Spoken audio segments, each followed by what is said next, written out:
Hello प्यारे बच्चों, आवा कलरफुल जमानामां ब्लेक एंड व्हाइट भणवा माटे तैयार थई जाओ।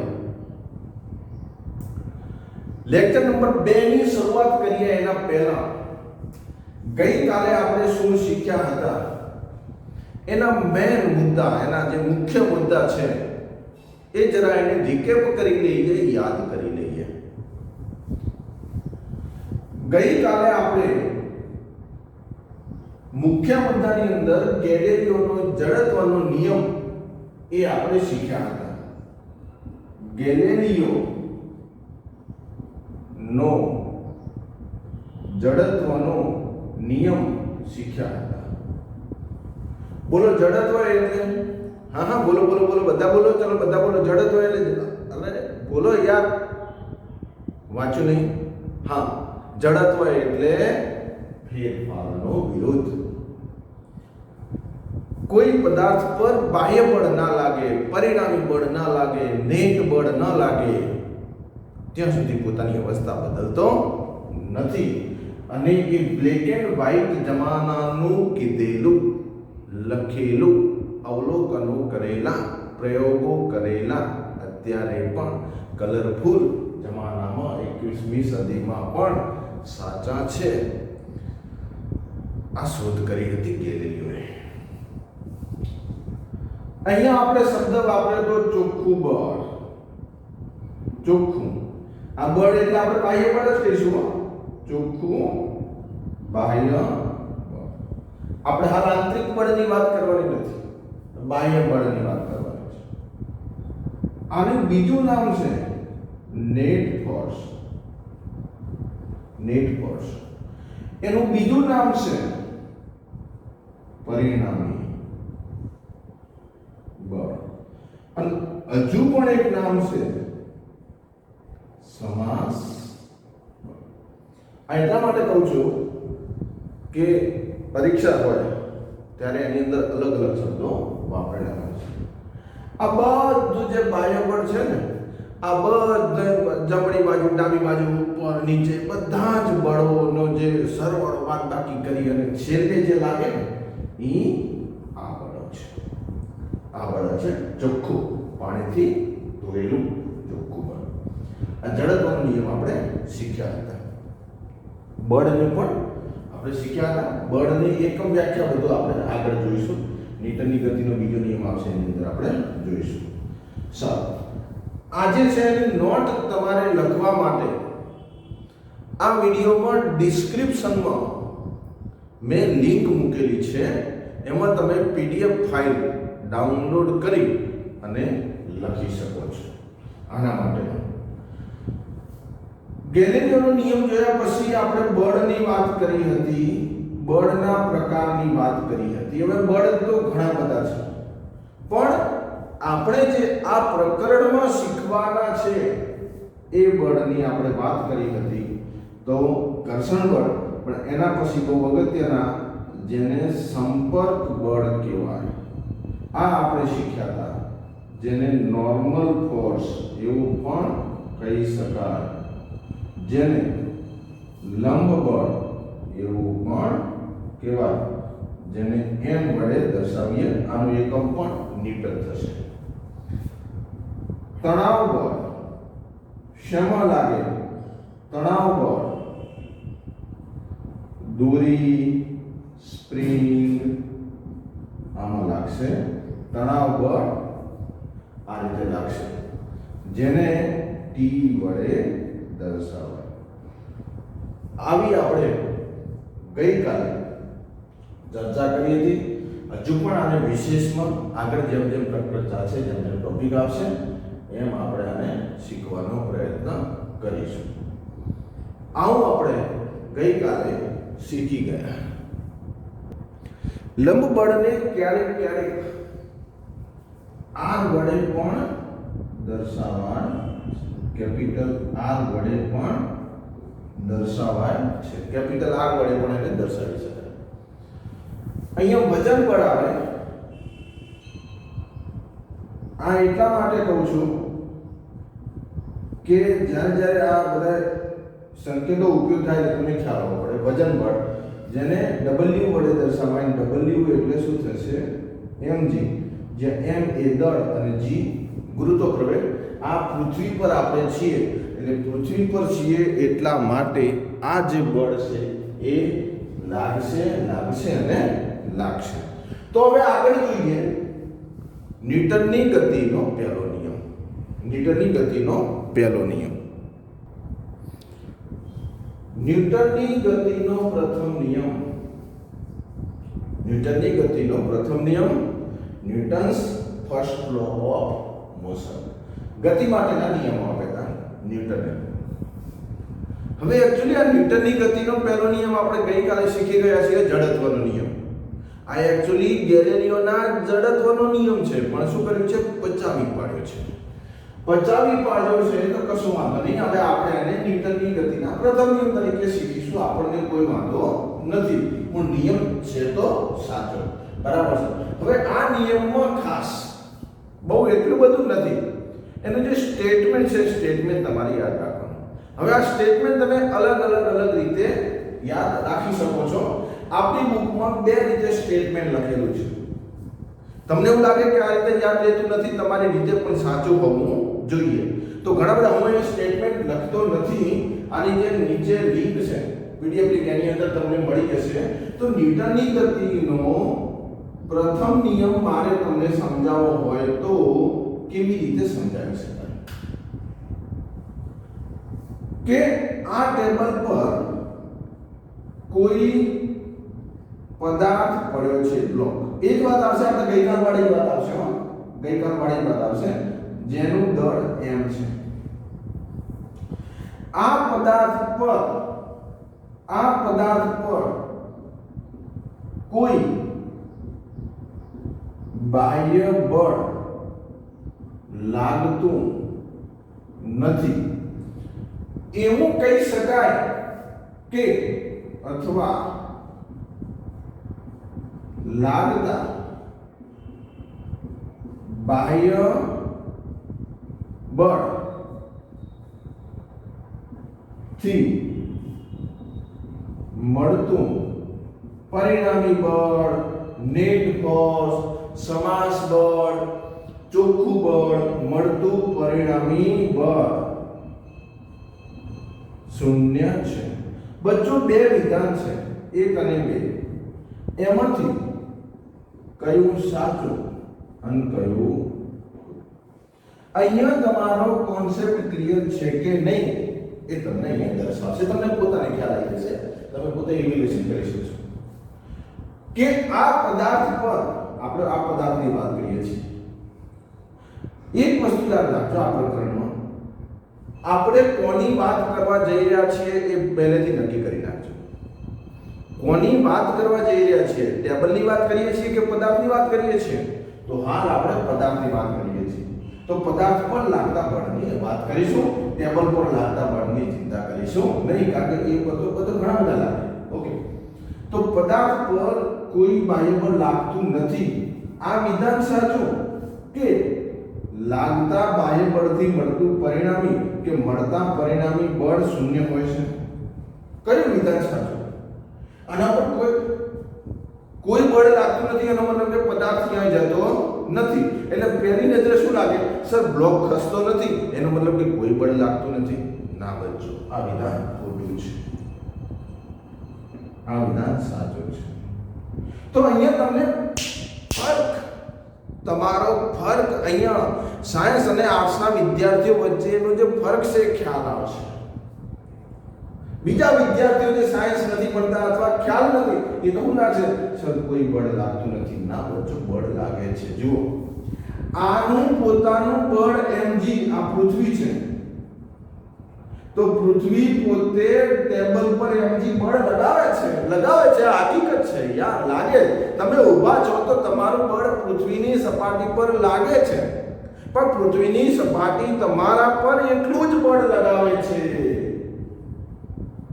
જેને સંપર્ક બળ કહીશું, નોર્મલ. અને હવે આ બંનેનો જે પરિણામી છે mg, નીચેની બાજુ n, ઉપરની બાજુ, બંનેની દિશા વિરુદ્ધ, અને આ બંને ભેગા થઈને એમનું પરિણામી એનો સરવાળો એનો ચોખ્ખું જે મળે છે એ શૂન્ય મળે છે અને શૂન્ય મળે છે એટલા માટે પદાર્થ ગતિ કરતો નથી. આ ન્યૂટનની ગતિનો પ્રથમ નિયમ. હજુ આપણે એની ગતિની વાત કરીએ કે પદાર્થ જ્યારે ગતિમાં હોય ત્યારે. હવે પદાર્થ જ્યારે ગતિમાં હોય એટલે આપણે વિચારવું પડશે. આ કોઈ પદાર્થ છે, કાલે પણ આની ચર્ચા કરી નાખેલી છે. ઓકે, કે આ મસ્ત ગતિમાં છે, પોતાની ઝડપથી જઈ રહ્યો છે, 5 મીટર પ્રતિ સેકન્ડની ઝડપથી જઈ રહ્યો છે, 5 મીટર પ્રતિ સેકન્ડની ઝડપથી જઈ રહ્યો છે. ઉપગ્રહની પણ વાત કરી હતી. ઉપગ્રહ હાલ પોતાની ગતિમાં ફરે છે. ત્યાંથી અહીંયાથી નીચેથી જો વૈજ્ઞાનિકો સર્ચ કરે કે આ ઉપગ્રહ ક્યાં છે તો એ પોતે જોઈ શકે છે. કેમ? કારણ કે એની ઝડપ અચળ છે. તો જ્યાં સુધી એને કોઈ ટકરાશે નહીં, અથવા આની વાત કરીએ કે આ પોતાની મસ્ત રીતે ગતિ કરી રહ્યો છે, જો એને કોઈ ધક્કો નહીં મારે, કોઈ બાહ્ય બળ નહીં લાગે, પરિણામી બળ નહીં લાગે, ત્યાં સુધી આ પોતે પોતાની ગતિ ચાલુ રાખશે. એટલે ન્યૂટનની ગતિનો નિયમ એવું કહે છે, હવે અગત્યનું છે કે કોઈ પદાર્થ સ્થિર અને નિયમિત ગતિ, સાંભળજો, નિયમિત ગતિ, તમે આ શબ્દો બધા આગળના પ્રકરણમાં ભણી ચૂક્યા છો. ઓકે, નિયમિત ગતિ. નિયમિત ગતિ આનો મતલબ શું થયો? વેગ અચળ. વેગ અચળનો મતલબ શું? વેગ અચળનો મતલબ પ્રવેગ શૂન્ય. પ્રવેગ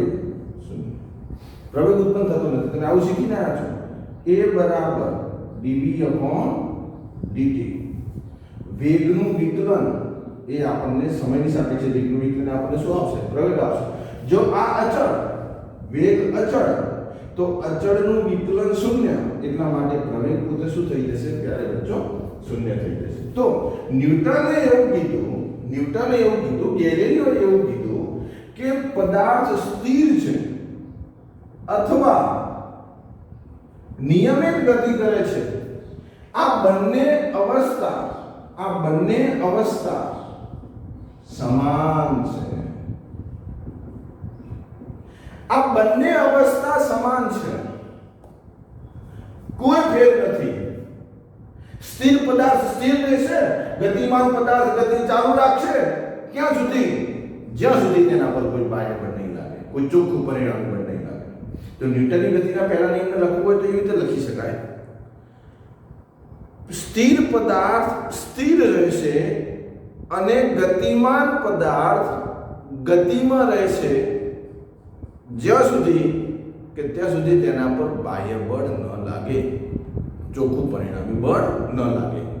આપણા બુકની અંદર સ્ટેટમેન્ટ આવું છે, તમે આવું પણ લખી શકો છો કે દરેક પદાર્થ તેની સ્થિર અવસ્થા અથવા નિયમિત સુરેખ ગતિ, સાંભળજો, નિયમિત સુરેખ ગતિની અવસ્થા જાળવી રાખે છે સિવાય કે કોઈ બાહ્ય બળ તેને અન્ય કંઈ કરવાની ફરજ પાડે, કે બાહ્ય બળ કે કોઈ ધક્કો લાગે. તમે મસ્ત ચાલતા જઈ રહ્યા છો, તમારી ગતિ નિયમિત ગતિ છે, પણ તમને કોઈ પાછળથી ધક્કો મારે તો તમે પ્રવેગિત થશો, તો તમારી ગતિમાં ફેરફાર આવશે. ત્યાં સુધી તમારી ગતિમાં ફેરફાર આવવાનો નથી. તમે ચાલતા જશો.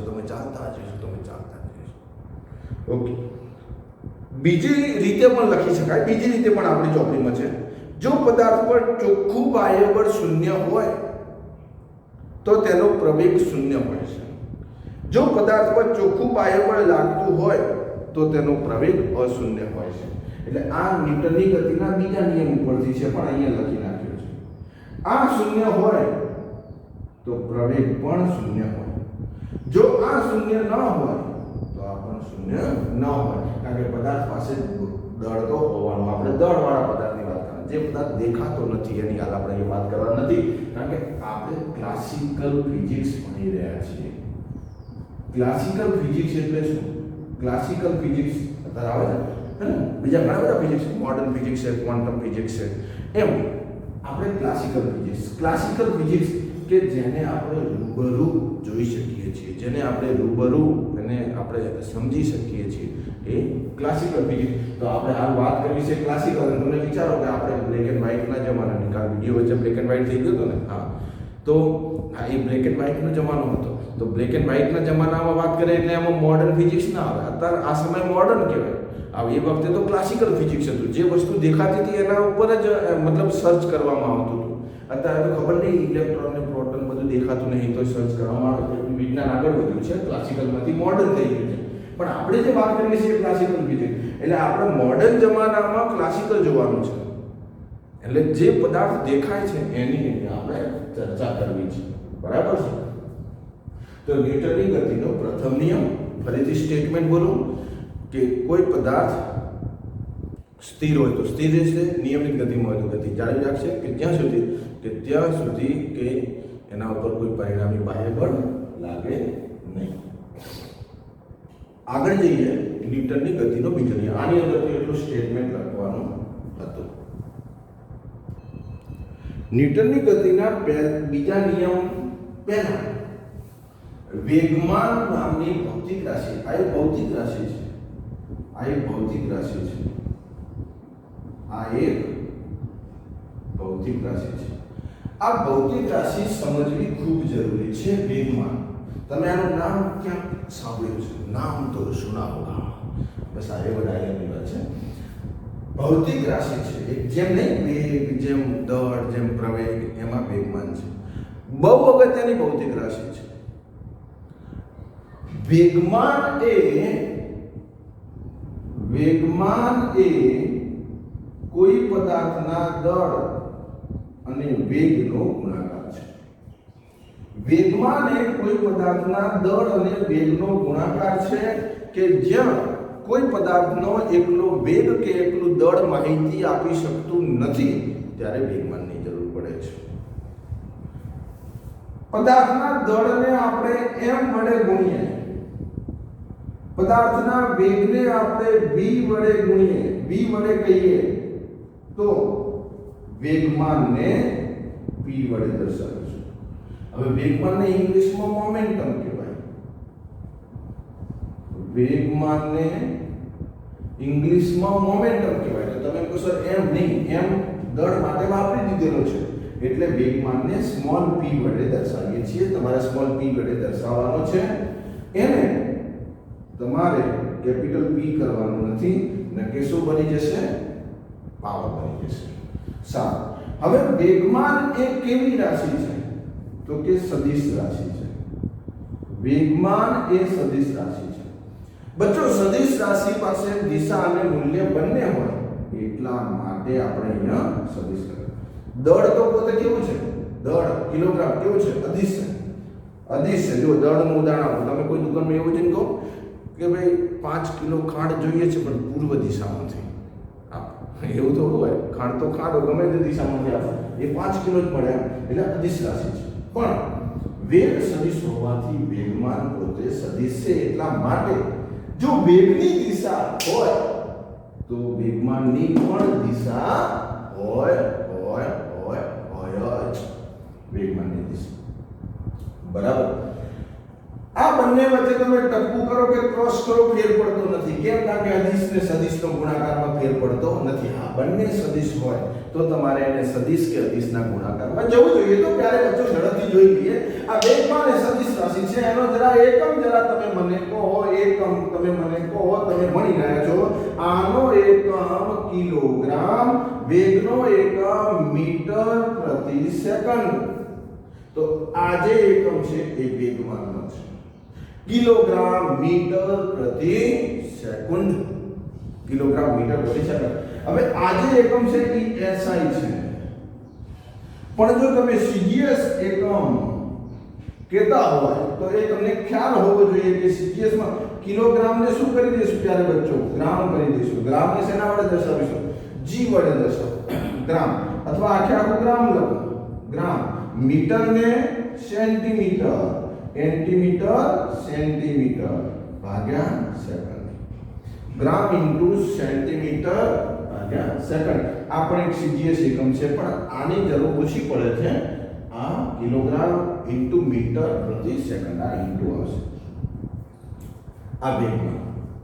પણ સર તમે કાલે વાત કરી હતી ફિલિંગ્સની, એ ફિલિંગ્સ લાવો. યસ, હવે જે હું વાત કરું છું એ ક્યારે બચ્ચો ફિલિંગ્સની વાત છે. ફિલિંગ લાવવાની વાત કરીએ કે ખરેખર વેગમાન શું છે, કે ખરેખર વેગમાન શું છે. ઉદાહરણ આપું છું, ઉદાહરણ આપું કે એના પરથી આપણે બીજો નિયમ શીખવો છે, એટલે બીજા નિયમ માટેના પણ ઉદાહરણ આપીશ. કારણ કે વેગમાન એ સીધે સીધું રિલેટેડ, અને બીજો નિયમ એ સીધે સીધો રિલેટેડ વેગમાનને છે. એટલા માટે કોઈ સ્કૂટર અથવા બાઇક અને એક કાર, બંનેના દળ કેવા? બાઇક અને કારના દળ કેવા? સમાન? ના, સમાન નહીં, અલગ અલગ. કોનું દળ વધારે? કારનું. વિચારો, બંને સ્થિર છે, હાઈવે ઉપર છે, હાઈવે પર બીજું કોઈ સાધન નથી, અને બંનેને સ્ટાર્ટ કરવામાં આવે છે. બંનેને સ્ટાર્ટ કરી અને બંનેની ઝડપ એક સમાન 60 કિલોમીટર પ્રતિ કલાકની ઝડપથી બંનેને દોડાવવામાં આવે છે. થોડા સમય માટે, 10, 15, 20 મિનિટ માટે દોડાવવામાં આવે છે. તો હવે તમે મને કહો કે બંનેની ઝડપ સમાન છે, બંનેની જે ઝડપ છે, જે વેગ છે, આ જે ઝડપ છે બચ્ચો, આ સમાન છે, પણ દળ જે છે એ અલગ છે. દળ અલગ છે બંને માટે, પણ ઝડપ સમાન છે. તો બંનેના વેગમાન સમાન હશે કે અલગ હશે? બંનેના વેગમાન સમાન હશે કે અલગ હશે? દળ અલગ છે તો વેગમાન અલગ હશે. સમજવાનો પ્રયત્ન કરજો. વેગમાન અલગ હશે. ચલો એનાથી થોડું ઉલટું કરી નાખો. બંને એક્ટિવા છે, બંનેના દળ સમાન છે. ત્યારે બચ્ચો બંને એક્ટિવા છે, બંને એક્ટિવા મેં દોરી નથી, સાંભળજો. બંનેના દળ સમાન છે, ઝડપ અલગ છે. એક 50 ની ઝડપે જઈ રહ્યું છે, એક 60 ની ઝડપે જઈ રહ્યું છે. બોલો, વેગમાન સમાન કે અલગ? અલગ. એનો મતલબ એવો થયો કે આ બે ભૌતિક રાશિમાંથી કોઈ એક ભૌતિક રાશિ બદલાય તો વેગમાન બદલાય. તો વેગ અને દળ ઉપરાંત એક નવી જ ભૌતિક રાશિ મળી, એક ફિલિંગ મળ્યું. તમે વિચારો જાતે, તમે આંખો બંધ કરીને વિડીયો પોઝ કરીને વિચારો કે ખરેખર હું શું કહેવા માંગુ છું. વેગમાન કઈ ભૌતિક રાશિ છે? કારણ કે એને સીધે બળ સાથે લેવા દેવા છે. તમે એને બળ સાથે લેવા દેવા છે. મારે તમને એ ફિલિંગ્સ લાવી છે ત્યારે બચ્ચો, બળ સાથે લેવા દેવા છે. પડે સમજો? બળ સાથે લેવા દેવા. બીજું એક ઉદાહરણ આપું. હવે હું તમને વેગમાનથી ધીમે ધીમે બળ તરફ લઈ જઈશ. આવા રંગીન આપણા જમાનામાં 21મી સદીમાં હું તમને બ્લેક એન્ડ વ્હાઇટનું બળ સમજાવી રહ્યો છું. ઓલરેડી તમારી પાસે ઘણું બધું છે, આખી દુનિયા છે. એની અંદરથી મારે તમને બ્લેક એન્ડ વ્હાઇટનો થોડો ભાગ આપવો છે ત્યારે. તો બળ સમજો તમે. આના ઉપરથી બળ કેવી રીતે સમજી શકાય? તો બળ સમજવા માટે હજુ એક ઉદાહરણ આપું છું. તમને વેગમાનનો ખ્યાલ આવ્યો? જો આ બંને સમાન હશે તો વેગમાન સમાન હોય. બંને એક્ટિવાનું વજન સમાન છે, બંને એક્ટિવાની ઝડપ સમાન છે, તો એનું વેગમાન સમાન થશે. પણ આ બે ભૌતિક રાશિમાંથી કોઈ એક ભૌતિક રાશિ બદલે તો વેગમાન બદલે. બીજું ઉદાહરણ જોઈએ.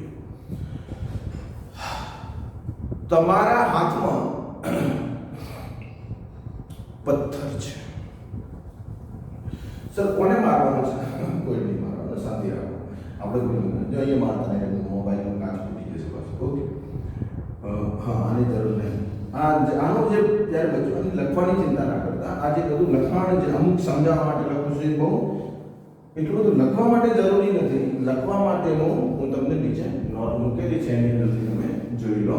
આ એક ભૌતિક રાશિ છે. આપણે એકમને હા એની દિશાને આપણે જોઈએ p બરાબર mv, તો દિશા કઈ? વેગની દિશા, એ જ વેગમાનની દિશા. જો સમજાવવાનો પ્રયત્ન કરું છું અને આના પરથી આપણે લેવો છે ન્યૂટનની ગતિનો. તમે ભૂલી ગયા? Good good good. શું સમજાવું છું? વેગમાન તરફથી બળ. યસ, વેગમાન પરથી બળ સમજવા તરફ, અથવા બળ વેગમાન અને આ સોળ ચાલુ રહેશે અને બળ વચ્ચેનો સંબંધ સમજીએ. તમારા હાથમાં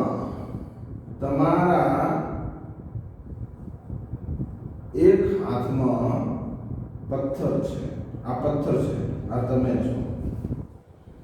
તમારા એક હાથમાં પથ્થર છે, એ પથ્થરનું દળ 1 કિલોગ્રામ છે અને બીજા કોઈ વ્યક્તિના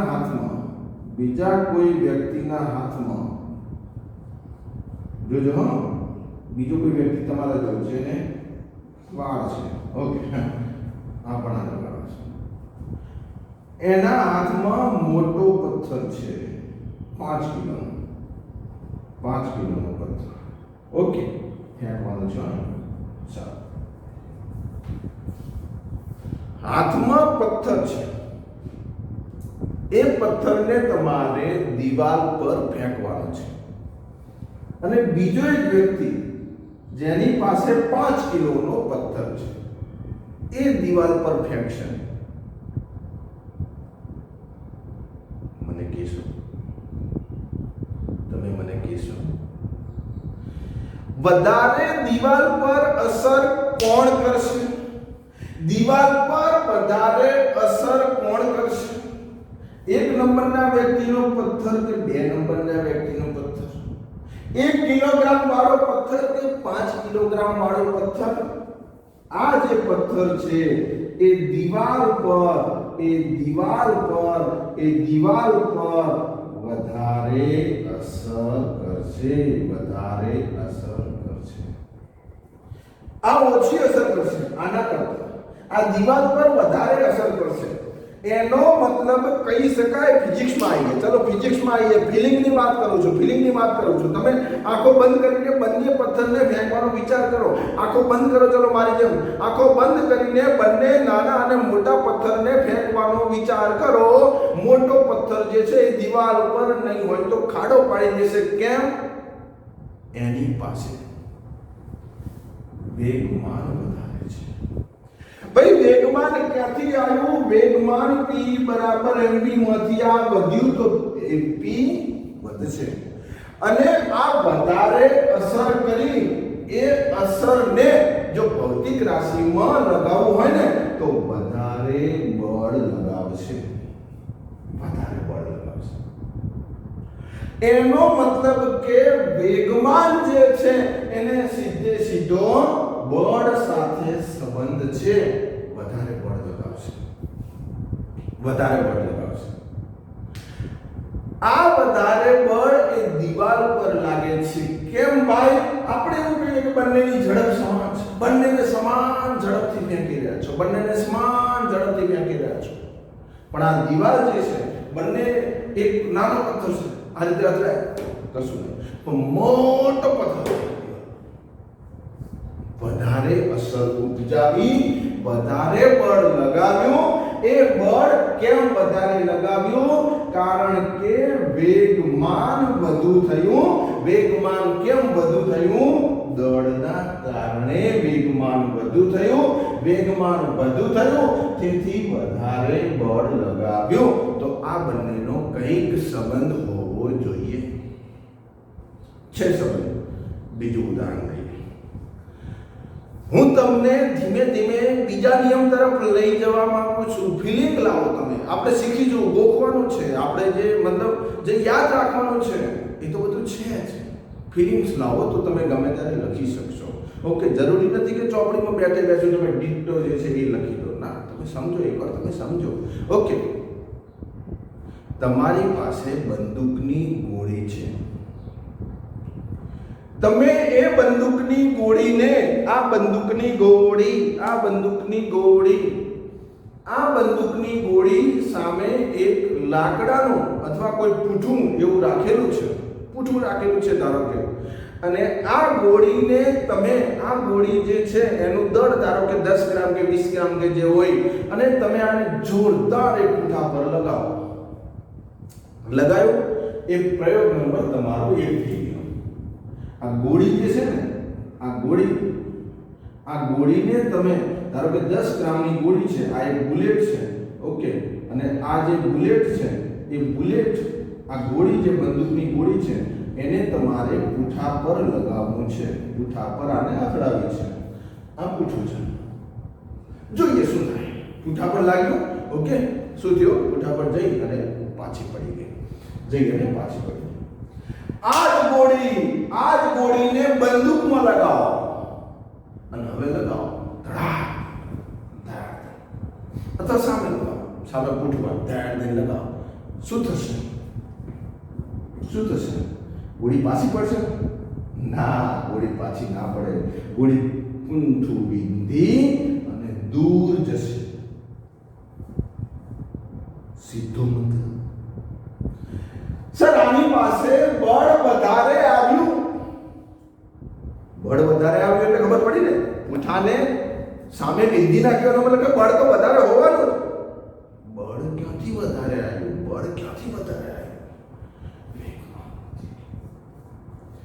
વેગમાન વધી ગયું. ત્યારે કહો વેગમાન. અને વેગમાન કેમ વધ્યું? કેમ ભાઈ? બંનેનું દળ સમાન હતું. વેગમાન ક્યાંથી વધ્યું? બચ્ચો વિચારો, તમારા હાથમાંથી તમે ગોળી નાખો એ વેગ, અને બંદૂકમાંથી જે ગોળી નાખો એનો વેગ. ઓબ્વિયસલી બંદૂકવાળો વેગ વધારે હોય, અને બંદૂકવાળો વેગ વધારે હોય એટલે આ વેગમાન વધી જાય. અને આના ઉપરથી ન્યૂટનની ગતિનો બીજો નિયમ. આ ન્યૂટનની ગતિના નિયમ સાથે આપણે આને સાંકળવો છે.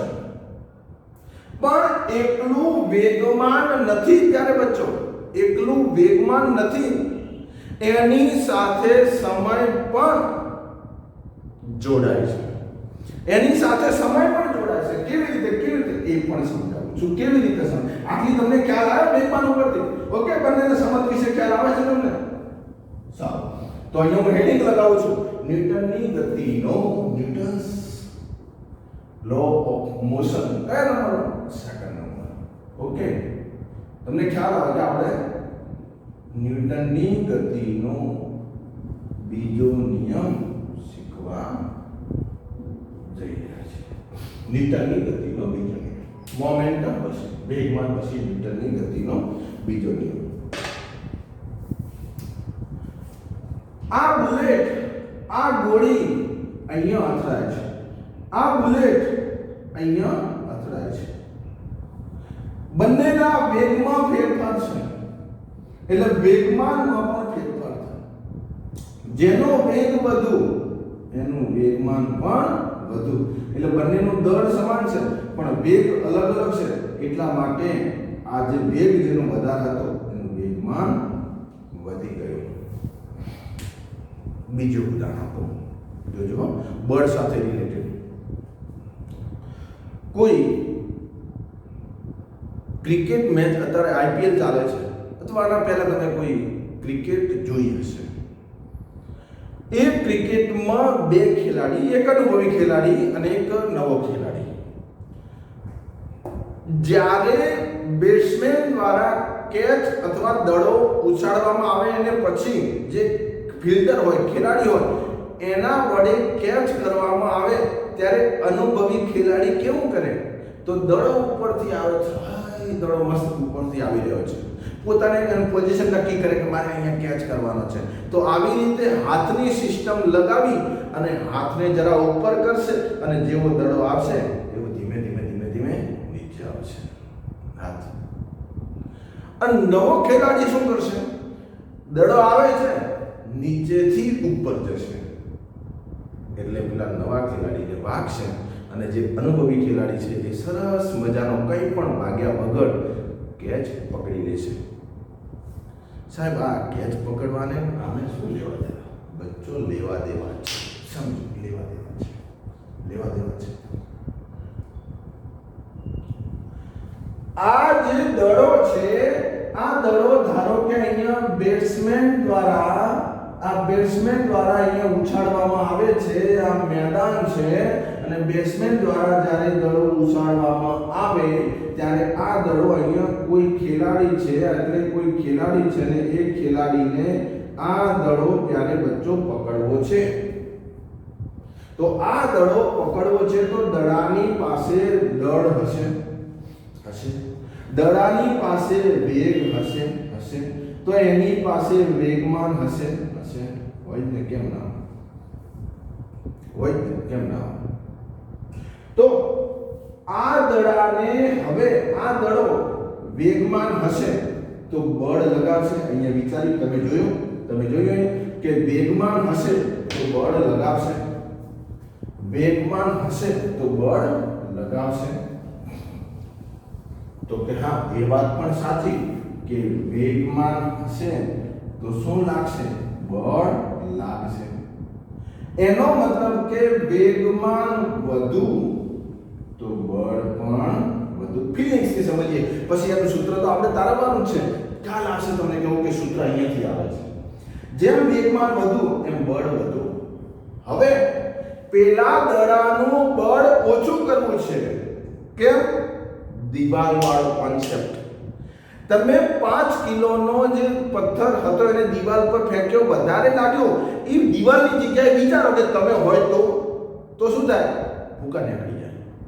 એમ હવે ઓલરેડી દડો આવી રહ્યો છે, દડાને તમારે પકડવો છે, પણ દડાનું બળ વધારે લગાડવું નથી, દડાને સહેલાઈથી પકડવો છે, પણ એની પાસે વેગમાન વધુ છે, એટલે ઓબ્વિયસલી બળ વધુ લાગવું પડે.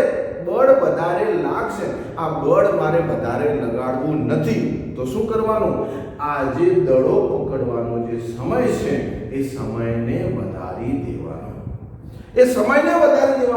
આ હાથ તમારે આટલે લાંબા કરી નાખવાના અને અહીંયાથી ધીમે ધીમે આ હાથ છે, આ હાથ તમારો આ દડો આટલે આવે છે તો ધીમે ધીમે જેમ દડો આવે એમ દડાને પકડવા માટેનો, દડાને હાથમાં રાખવા માટેનો જે સમય છે એ સમય તમારે શું કરી નાખવાનો? વધારે કરી નાખવાનો. અનુભવી ખેલાડી શું કરશે? આટલેથી હાથ કરશે અને જેમ દડો આવશે એમ ધીમે કેમ ભાઈ? અહીંયાથી અને આટલો જે સમય છે એ સમય વધી ગયો. હાથમાં જે દડો રહેવાનો સમય વધી ગયો. ક્યારે બચ્ચો? હાથમાં રહેવાનો સમય વધી ગયો. હવે વિચારો કે નવો ખેલાડી શું કરશે? જેવો દડો આવશે આમ કરશે.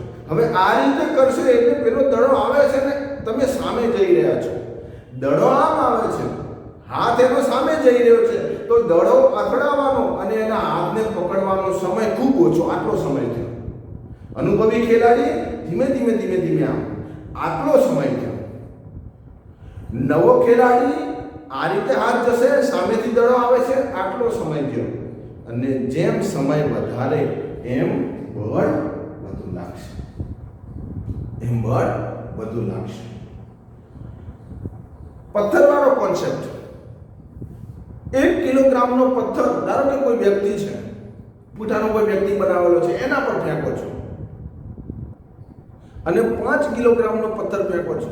પણ જો એ વ્યક્તિ જ્યારે 5 કિલોનો પથ્થર ફેંકવામાં આવે ત્યારે એ જો ધીમે પાછળ જતો જાય, પછી છેલ્લે થોડા સમય પછી એને અડે તો એને બળ ઓછું લાગશે. કેમ? કારણ કે એ અડવાનો જે સમય છે એ સમય વધારે થઈ ગયો.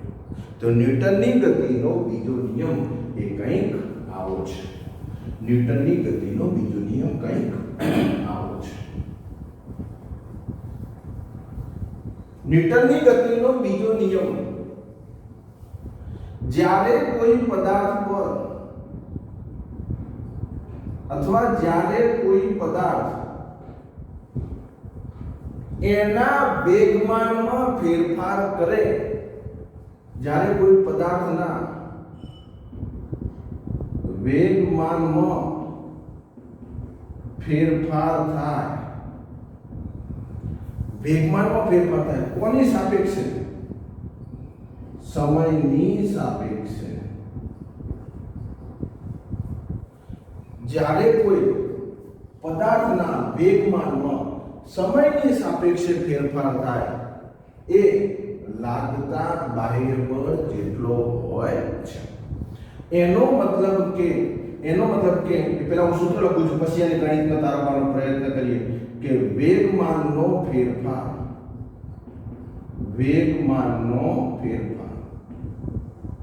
ભાગ્યા સમયગાળો એ લાગતા બાહ્ય બળના સમપ્રમાણમાં હોય છે. આને પણ સૂત્રથી તમને હું સમજાવું છું, પણ પહેલા આ સમજી લો. વેગમાનનો ફેરફાર એટલે શું? વેગમાનનો ફેરફાર એટલે જે ખેલાડી આ રીતે દડો પકડવાનો પ્રયત્ન કરે છે તો એનું જે વેગમાન હતું એ પોતાના ગતિથી આવતો હતો, એની ગતિ વધારે હતી. ઓકે, એ અચળ પ્રવેગી ગતિ હતી, એમાં વેગ ઉત્પન્ન થતો હતો ઉપરથી. અમે એ મુક્ત પતન કહેવાય. મુક્ત પતન માટે શું થાય? વેગ ધીમે ધીમે વધતો જાય, પ્રવેગ ઉત્પન્ન થતો જાય, અને તમે એને પકડવાનો પ્રયત્ન કરો છો, તમે એનો વેગ ઓછો કરવાનો પ્રયત્ન કરો છો. એટલે આ અહીંયાથી આ રીતે આવતો દડો એનું વેગમાન, અને હવે તમે તમારા હાથમાં જ્યારે લો છો ત્યારે એનું વેગમાન, તો અહીંયા જે વેગ હતો એ વેગ ધીમે ધીમે હાથમાં આવ્યા પછી અહીંયા ઘટે.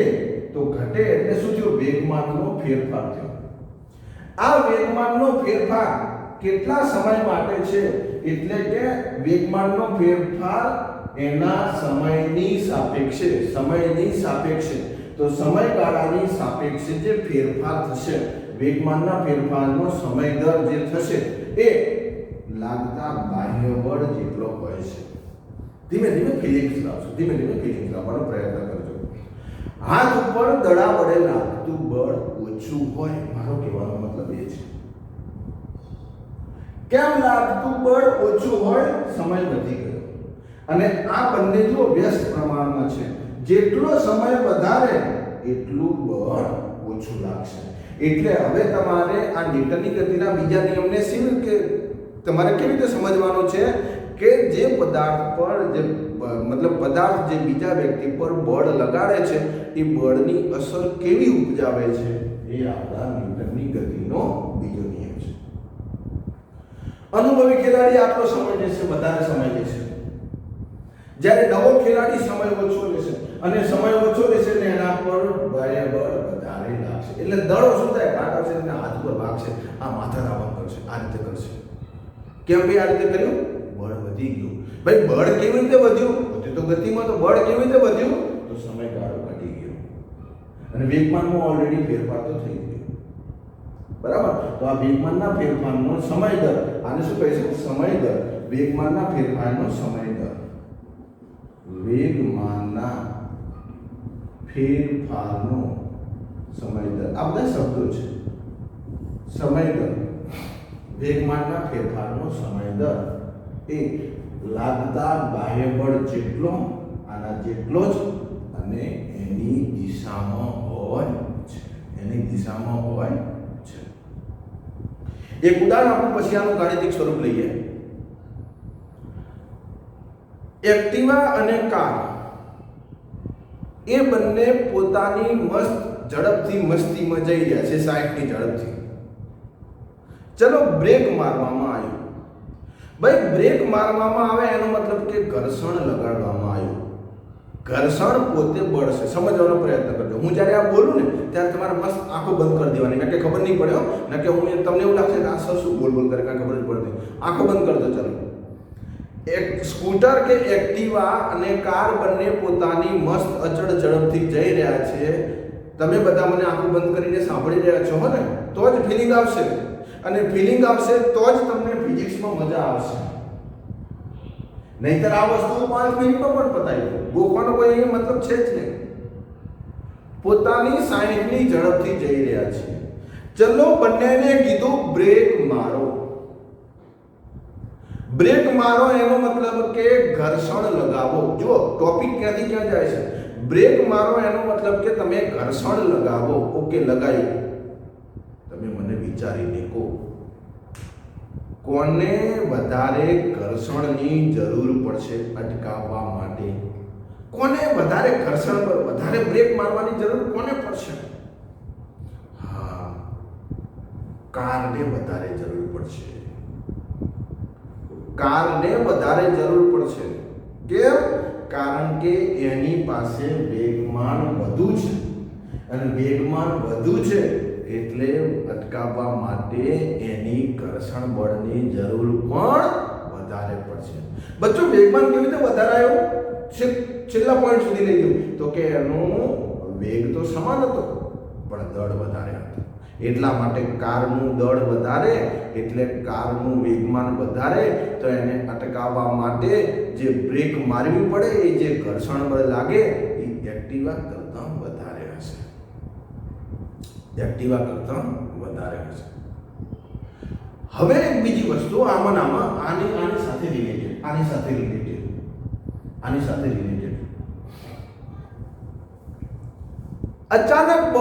અચાનક તમને બ્રેક મારવાનો કહો. તમે બંને ગતિમાં જઈ રહ્યા છો, અચાનક એક જ સેકન્ડે બ્રેક મારવાનો કહો. અંદર જે વ્યક્તિ બેઠા છે શું થશે? એમની હાલત શું થશે? ધારો કે 3 વ્યક્તિ બેઠા છે, એક્ટિવામાં 2 વ્યક્તિ બેઠા છે, કારમાં 3 વ્યક્તિ બેઠા છે, અને મસ્ત પોતાની ગતિ, અને એક આપણે આવી પ્રવૃત્તિ કરીએ છીએ કે તમારે રોડ ઉપર જવાનું છે. હું જ્યારે વિસલ વગાડું, સીટી વગાડું ત્યારે તમારે અચાનક બ્રેક મારવાની છે, અને મસ્ત જઈ રહ્યા છે. હું કહું છું ચલો બ્રેક મારો. આ જ્યારે અચાનક બળ લગાવો ને, અચાનક તમે બ્રેક મારો ને, સમયગાળો કેવો થઈ ગયો? ઓછો થઈ ગયો. એના માટે શું વધારે જરૂર પડશે? બાહ્ય બળની વધારે બાહ્ય બળ જોશે. આમાં બીજી પ્રવૃત્તિ કરીએ કે બંને એક્ટિવા અને કાર, એક્ટિવામાં 2 વ્યક્તિ છે, પેલા કારમાં 3 વ્યક્તિ છે, અને બંને જઈ રહ્યા છે. પણ હું એવું કહીશ કે હું તમને એમ કહું કે બ્રેક મારવાનું કહું ત્યારે તમારે ધીમે ધીમે બળ, એટલે તમારે ધીમે ધીમે બ્રેક મારવાની છે. ત્યારે બચ્ચો ધીમે બ્રેક મારવાની છે. સમયગાળો વધી ગયો, અને સમયગાળો વધી ગયો તો બળ કેવું લગાડવું પડશે? ઓછું લગાડવું પડશે. મારે તમને આ શીખવાડવું છે. તમારે બળ લગાવવું છે તો સમયગાળો જોવો પડશે કે સમયગાળો વધારે છે, ઓકે, ઓછું બળ લગાવો. સમયગાળો ઓછો છે, વધારે બળ લગાવો. બરાબર છે? તો આ ફિલિંગ છે આ ન્યૂટનની ગતિના બીજા નિયમ. અને હવે આનું આપણે ગણિત તારવવું છે. આનું ગણિત હવે આમ તો ન્યૂટનના ગતિના 3 નિયમમાંથી બીજો નિયમ આઈએમપી છે, આ પરીક્ષામાં પૂછાય છે, એટલે આપણે આનું ગાણિતિક સ્વરૂપ તારવવું છે. તો હવે ત્યાં તરફ આપણે જઈએ. હવે ટાઈમ ઓછો છે, ઝડપથી તારવું. આ જ વસ્તુ આજે તારવણી છે. હું તમને આવતીકાલે લેક્ચર 3માં શીખવાડીશ. પણ જોઈ લો કે આ લાગતું બાહ્ય બળ એ જે વેગમાનમાં જે ફેરફાર છે એનો સમય દર સાથે એના સમપ્રમાણમાં હોય. હવે આનું વિકલન લઈએ, જરા ઝડપથી લઉં છું. આવતીકાલે પણ હું તમને આ શીખવાડીશ. આ ડેલ્ટા ટી, તો આ જે બળ છે એ તાત્ક્ષણિક થઈ જશે dp/dt. હવે આનું આગળ ગણિત કરીએ તો F બરાબર d/dt, p ની જગ્યાએ લખી દઉં mp. આ વસ્તુ હું તમને આવતીકાલે શીખવાડીશ. ઓકે, જો જરા સમજવાનો પ્રયત્ન કરજો. તમે ના સમજાય તો કોઈ વાંધો નહીં. આવતીકાલે મેં સૂત્ર જ લખ્યું. આ નિયમ તો થઈ ગયો. આ નિયમ મેં તમને સમજાવ્યો. ફિલિંગ લાવવા માટે આટલી બધી વાત થઈ. ઓકે, હવે દળ એ પોતે અદિશ રાશિ છે, અચળ છે એવું ગણવાનું છે. હકીકતમાં જરૂરી નથી, તો એને અચળને બહાર કાઢીએ તો dv/dt, અને વેગનું સમયની સાથે વિકલન પ્રવેગ મળે. એટલા માટે F બરાબર ma. તો ફાધર બરાબર મધર, આ સૂત્ર છે ન્યૂટનની ગતિનો બીજો નિયમ. ઘણા વિદ્યાર્થી શું યાદ રાખે? F બરાબર ma ન્યૂટનની ગતિનો બીજો નિયમ. ના, આ ન્યૂટનની ગતિના બીજા નિયમનું રિઝલ્ટ છે. નિયમ આ છે, આ નિયમ છે, આ એનું રિઝલ્ટ છે. અને આના ઉપરથી એકમ ને સીજીએસ એકમ ને એના જે એને મતલબ ન્યૂટનને સમજાવવાનો એ બધું અહીંયાથી આવે છે. એ આપણે આવતીકાલે જોઈશું. ન્યૂટનની ગતિનો પહેલો નિયમ જે છે એ બળની દિશા આપે છે, અને ન્યૂટનની ગતિનો બીજો નિયમ એ બળનું મૂલ્ય આપે છે. એટલે આવું 1-2 માર્ક્સમાં કદાચ પૂછી શકાય. તો આ ન્યૂટનની ગતિનો બીજો નિયમ એ મૂલ્ય આપશે. આનું લખાણ હું નીચે પીડીએફ મતલબ લિંકમાં પીડીએફ ફાઇલ મૂકું છું, તમે લખી નાખજો. આ લેક્ચરને આટલા સુધી રાખીએ છીએ. મળતા રહીશું, ત્યાં સુધી ટાટા.